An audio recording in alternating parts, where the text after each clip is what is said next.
Entry 1. This is Dr. Lyra Spencer of Magi Cultural Studies Division. I have been dispatched to Australia to lead a comprehensive study into a group of Indigenous Australians defined as being of Aboriginal descent. The purpose of this study is to unravel the origins of the Dreamtime and how it is currently driving unrest in the hidden city and beyond, and more specifically, how it can bestow powers on those who are attuned to it. I should start with some background information.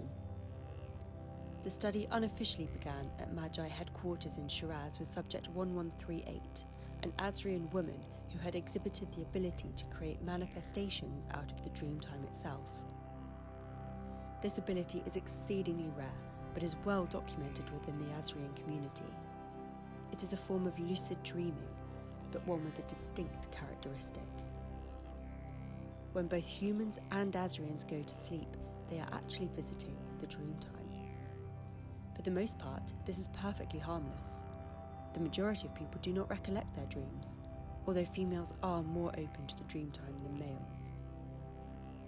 However, all Asrians are born attuned to the Dreamtime because of their divine heritage.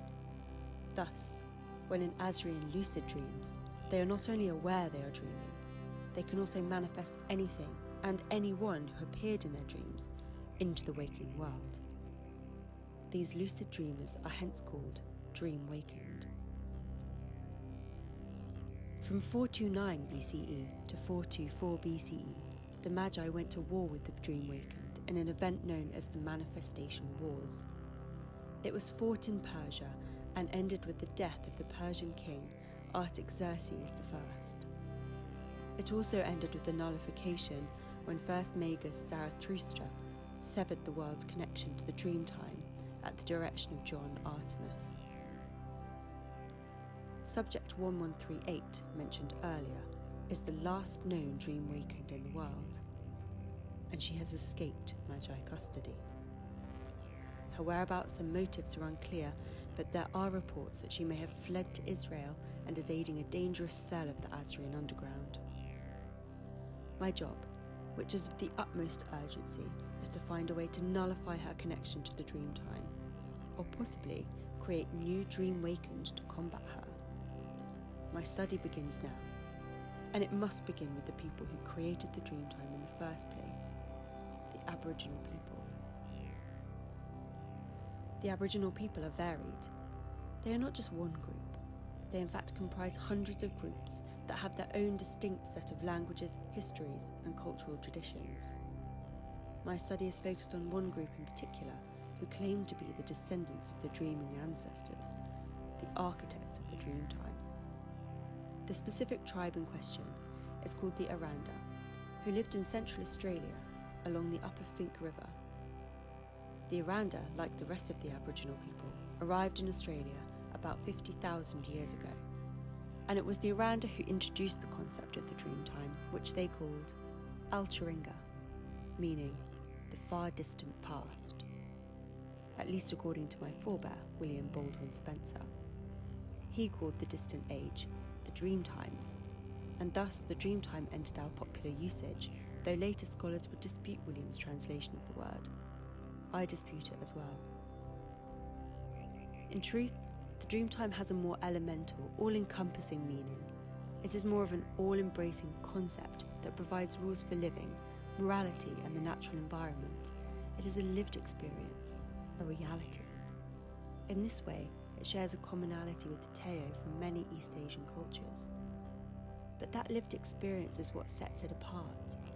That experience is expressed through the stories, characters, and events that were inspired by the lives the Aranda people lived. Those experiences were tangible. The clue to what the Dreamtime really is can be found in the French translation of the dreaming, espace de rêve, meaning dream spaces. The Dreamtime is an actual place. The dreaming ancestors are said to have constructed a reality from their lived experiences, a reality that consisted of their imagination, where the concepts of many things were given physical form, then brought into the real world. Simply put, they constructed a dream world, or as children would say, an imagination land. And from this imagination land came all sorts of creations, This is, in fact, how magic entered the world and how all manner of mystical creatures and beings that populate our fairy tales and folklore came to be. This is why the dream wakened are so dangerous. They can essentially create whatever they want from their own thoughts. And if those creations represent a threat to humanity, imagine manifesting a dragon to level an entire city, then the Magi will eliminate the dream wakened with extreme prejudice. If the Magi are unable to do that, then the divine arbiters will, and that is very bad for all of us. The arbiters rarely leave anything standing. And so, my mission is clear.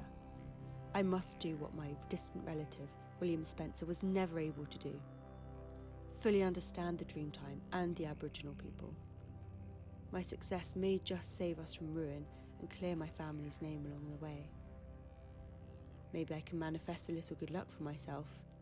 Something tells me I'll need it.